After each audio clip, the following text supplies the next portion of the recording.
Hello everyone. आज हम concept of gene के बारे में पढ़ेंगे। न्यूक्लियोटाइड सीक्वेंस में जो जेनेटिक ब्लूप्रिंट होती है वो किसी भी इंडिविजुअल के फिनोटाइप को डिटरमाइन करती है। क्लियर? जैसे कि अपन यहाँ पर देखते हैं कि ये न्यूक्लियोटाइड सीक्वेंस है। Okay, A T T A G. तो न्यूक्लियोटाइड सीक्वेंस में जो जेनेटिक ब्लूप्रिंट होती है वो डिटरमाइन करती है किसी भी इंडिविजुअल के फिनोटाइप को। ओके, ये किसको डिटरमाइन करती है? फिनोटाइप को डिटरमाइन करती है, फिनोटाइप। ओके, अब हम देखते हैं कि जीन क्या है। ओके,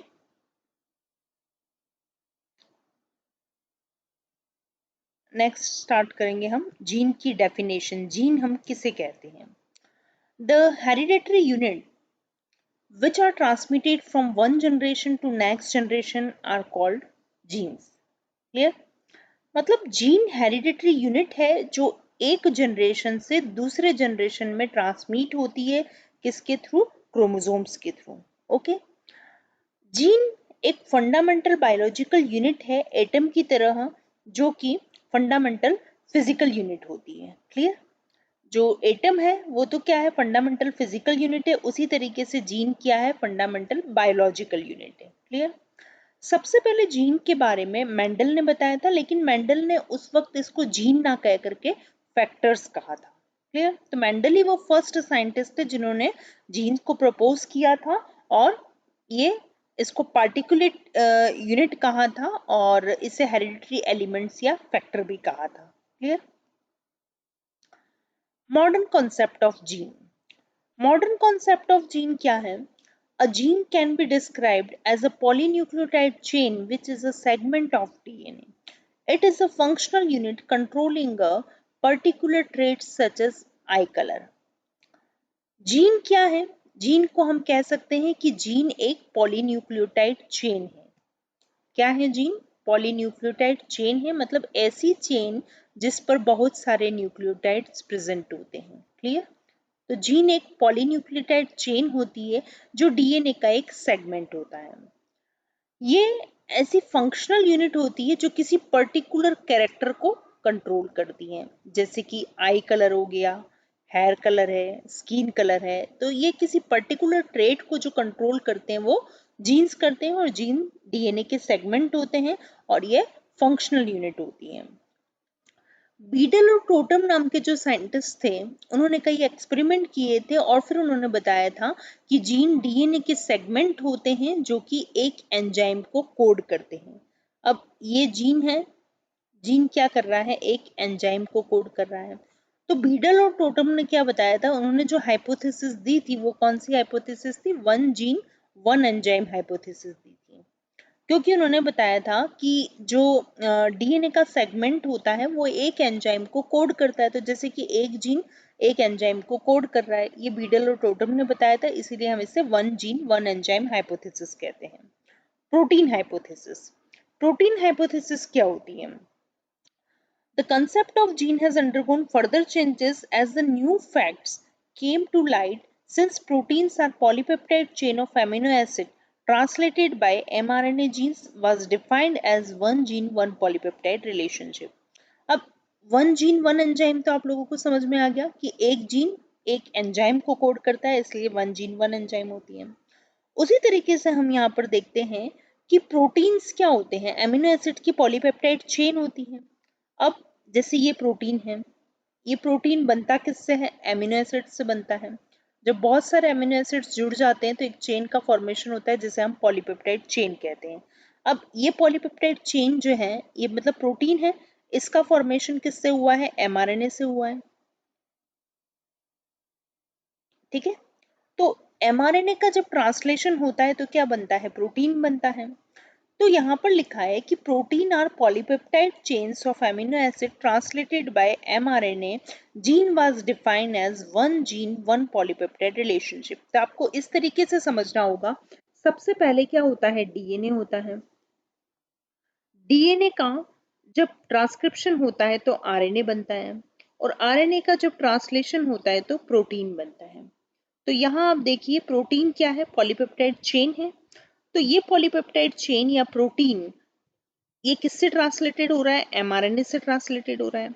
और एमआरएनए का जो यहाँ पर अपन देखें ट्रांसक्रिप्शन हो रहा है, तो ये ट्रांसक्रिप्शन डीएनए से हो रहा है। तो डीएनए क्या है, जो जीन क्या है, डीएनए के ही सेगमेंट है। इसका मतलब एक जीन एक पॉलीपेप्टाइड चेन को यहाँ पर कोड कर रहा है, इसीलिए यहाँ पर हम इसे बोलते हैं one gene one polypeptide relationship कहा जाता है। यही प्रोटीन हाइपोथेसिस होती है। अब आगे बढ़ते हैं हम।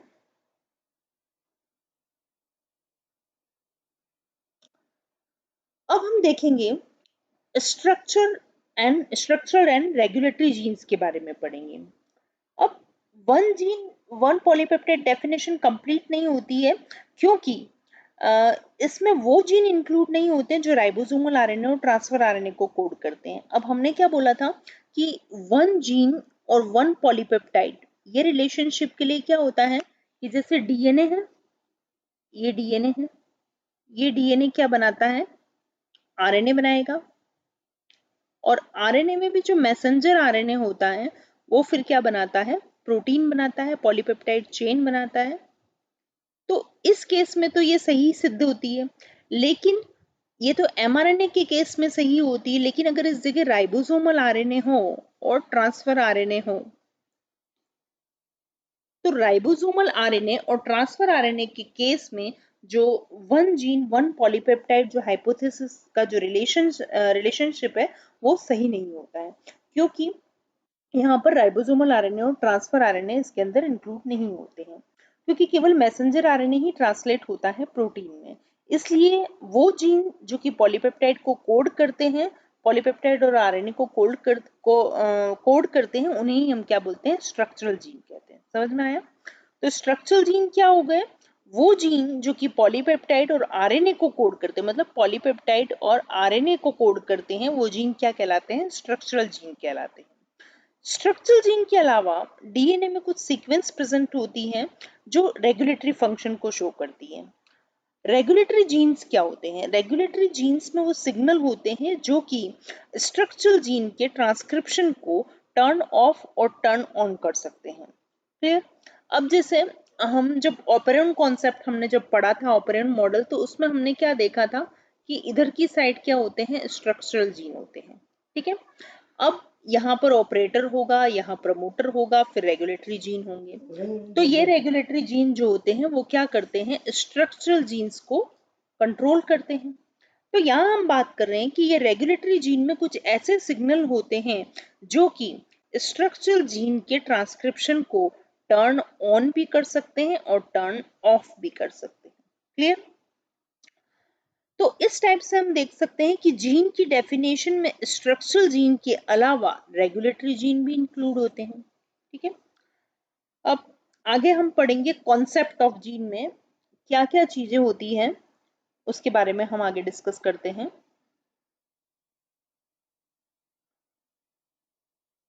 स्ट्रक्चरल और रेगुलेटरी जीन तो मैंने अभी आपको बताया कि one gene one polypeptide definition complete नहीं होती है, क्योंकि वो राइबोसोमल आरएनए और ट्रांसफर आरएनए जो हैं उनको उसमें मतलब वो जीन इंक्लूड नहीं होते हैं जो राइबोसोमल आरएनए और ट्रांसफर आरएनए को कोड करते हैं। इसके बारे में हम डिस्कस कर चुके हैं। अब सिमोर बेंजर नाम के जो साइंटिस्ट थे, उन्होंने 1955 में सिस्ट्रोन, रेकॉन और म्यूटोन ये तीन टर्म दी थी, और ये तीनों से उन्होंने क्या एक्सप्लेन किया था, डीएनए और जेनेटिक फिनोमिनन के बीच में क्या रिलेशनशिप होती है वो इन्होंने बताया था। अब यहाँ हम देखते हैं सबसे पहले सिस्ट्रोन क्या होता है। Cistron, it is the unit of function. Cistron represent a segment of DNA molecule and consist of a linear sequence of nucleotides which controls some cellular function. अब सिस्ट्रोन क्या है, वो भी डीएनए का एक सेगमेंट है। जैसे कि हम यहाँ बना देते हैं, ये डीएनए का एक सेगमेंट है। इसमें न्यूक्लियोटाइड की लीनियर सीक्वेंस प्रेजेंट होती है। ठीक है? ये क्या करती है, कुछ सेल्यूलर फंक्शन को कंट्रोल करती है। सेल्यूलर फंक्शंस को कंट्रोल करती हैं। कौन? ये न्यूक्लियोटाइड सीक्वेंस कंट्रोल करती है। अब ई कोलाई में लगभग 1500 बेस पेयर होते हैं और कुछ सिस्ट्रोन जो है उसमें 30,000 बेस पेयर भी होते हैं ज्यादा से ज्यादा। सिस्ट्रोन इनिशिएशन कोडोन से स्टार्ट होता है और टर्मिनेशन कोडोन पर खत्म होता है और हर सिस्टोन एक मैसेंजर आरएनए मॉलिक्यूल की कोडिंग के लिए रिस्पॉन्सिबल होता है और वो मैसेंजर आरएनए फिर क्या करता है, वन पॉलीपेप्टाइड चेन का फॉर्मेशन करता है। तो हर सिस्ट्रोन में हंड्रेड्स ऑफ म्यूटोन्स एंड रिकॉन्स प्रेजेंट होते हैं। क्लियर? अब नेक्स्ट हम बात करेंगे रिकॉन के बारे में। रिकॉन क्या होता है? Recon is the unit of recombination. ये रिकॉम्बिनेशन की यूनिट होती है। It is the smallest unit capable of recombining genetically. मतलब जिसमें रिकॉम्बिनेशन की क्षमता होती है उसे हम क्या बोलते हैं? रिकॉन। उस सेगमेंट को हम क्या बोलते हैं? Recon.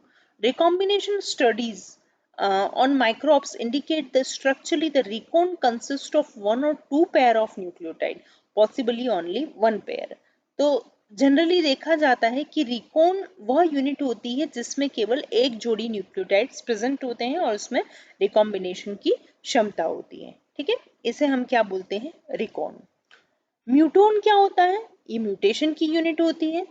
The shortest chromosomal unit capable of undergoing mutation has been called mutation. मतलब एक ऐसा सेगमेंट जिसमें म्यूटेशन की क्षमता पाई जाती है उसे हम क्या बोलते हैं? Muton. The muton consist of one और many pairs of nucleotide within the DNA molecule. इसमें एक या कई जोड़ी न्यूक्लियोटाइड्स प्रेजेंट होते हैं और इसके अंदर क्या होता है, एक या दो जोड़ी न्यूक्लियोटाइड्स होते हैं और पॉसिबली एक जोड़ी न्यूक्लियोटाइड्स प्रेजेंट होते हैं। क्लियर? तो म्यूटोन जिसमें म्यूटेशन की क्षमता होती है, रिकॉन जिसमें की रिकॉम्बिनेशन की क्षमता होती है। क्लियर? और जो सिस्ट्रोन था वो क्या है? यूनिट ऑफ फंक्शन होता है। उसमें डीएनए मॉलिक्यूल का एक सेगमेंट होता है और न्यूक्लियोटाइड की लीनियर सीक्वेंस होती है जो कुछ सेल्यूलर फंक्शन को कंट्रोल करती है। Molecular definition of a gene. Gene is defined as the entire nucleic acid sequence that is necessary for the synthesis of functional gene product, which may be polypeptide or any type of RNA. अब functional gene हम किसे कहते हैं? जो gene अपने आप को express कर सकता है, जो पॉलीपेप्टाइड चेन बना पा रहा है, वो जीन क्या होता है? फंक्शनल जीन होता है। मतलब उस जीन का प्रोडक्ट फंक्शनल हो रहा है। और जो स्ट्रक्चरल जीन्स होते हैं जिनको हम कोडिंग जीन बोलते हैं, इनमें भी कंट्रोल सीक्वेंस होती है और नॉन कोडिंग इंट्रॉन्स होते हैं। Number of genes on single chromosome. जो टोटल नंबर ऑफ जीन होते हैं किसी एक क्रोमोसोम पर, वो अलग अलग ऑर्गेनिज्म में अलग अलग होते हैं। जैसे बैक्टीरियोफेज वायरस R17 जो होता है उसमें केवल 3 जीन होते हैं और SV40 में 5 से 10 जीन होते हैं। ई कोलाई बैक्टीरिया में 3000 से भी ज्यादा जीन होते हैं। तो अलग अलग ऑर्गेनिज्म में अलग अलग जीन्स प्रेजेंट होते हैं नंबर में। अब आता है size of gene. E coli में लगभग 4 मिलियन पेयर से भी ज्यादा न्यूक्लियोटाइड्स प्रेजेंट होते हैं। तो ऐसा माना जाता है कि इसमें 3000 तक जीन्स होते हैं ई कोलाई में। अब नेक्स्ट बात करते हैं, ये तो था मॉलिक्यूलर डेफिनेशन ऑफ जीन। अब आता है fine structure of gene. A gene is present only in one strand of DNA, which is a double stranded helix. मतलब जो डीएनए का डबल स्ट्रैंडेड हेलिक्स होता है तो जीन केवल एक स्ट्रैंड में प्रेजेंट होते हैं और एक जीन में कई डिफरेंट रीजन होते हैं। तो मेन रीजन जो होता है उसका कोडिंग सीक्वेंस होती है, जो जो पॉलीपेप्टाइड की एमिनो एसिड्स की जो सीक्वेंस होती है उसकी इंफॉर्मेशन को वो कैरी करता है। अब जैसे कि अपन यहाँ पर देखते हैं कि ये कोई जीन है, जैसे ये जीन है। अब यहाँ पर इसकी ये कोडिंग सीक्वेंस है। ठीक है, तो मेन रीजन इसका कोडिंग सीक्वेंस होता है। उस कोडिंग सीक्वेंस में ये क्या करती है, ये वाली सीक्वेंस जो है यहाँ से ये पॉलीपेप्टाइड या प्रोटीन का फॉर्मेशन करती है। ठीक है, तो ये पॉलीपेप्टाइड क्या है? एमिनो एसिड की ही सीक्वेंस है। तो इस एमिनो एसिड की सीक्वेंस से संबंधित जो इंफॉर्मेशन होती है वो कैरी कौन करता है, ये सेगमेंट करते हैं, इनको हम क्या बोलते हैं, कोडिंग सीक्वेंस। तो जो कोडिंग सीक्वेंस के लेफ्ट साइड का जो पार्ट होता है, जैसे कि हम बात करते हैं ये वाली साइड इसकी लेफ्ट साइड है, तो कोडिंग सीक्वेंस के लेफ्ट साइड में जो पार्ट होता है उसे हम बोलते हैं अपस्ट्रीम। क्या बोलेंगे, अपस्ट्रीम, या फिर हम इसे बोलेंगे, इसे इंडिकेट करेंगे माइनस से, ठीक है। इस जैसे कि हम इसे यहाँ बताते हैं, यहाँ जैसे कोडिंग सीक्वेंस है, तो इसका जो इधर वाला पार्ट होता है, लेफ्ट वाला पार्ट, इसको हम क्या बोलते हैं, अपस्ट्रीम। इसे हम क्या बोलेंगे, अपस्ट्रीम। और इसे हम किससे इंडिकेट करते हैं, माइनस से, ठीक है। और राइट साइड वाला जो पार्ट होता है उसे हम क्या बोलते हैं, डाउन स्ट्रीम। इसे हम बोलते हैं डाउन स्ट्रीम, और इसको हम प्लस से इंडिकेट करते हैं। क्लियर। तो यहाँ पर हमने डाउन स्ट्रीम और अपस्ट्रीम रीजन के बारे में पढ़ा, और इसमें फिक्स रेगुलेटरी सीक्वेंस प्रेजेंट होती है। रेगुलेटरी सीक्वेंस में प्रमोटर रीजन होता है जो प्रोकैरियोटिक और यूकैरियोटिक में अलग अलग होता है। Thank you.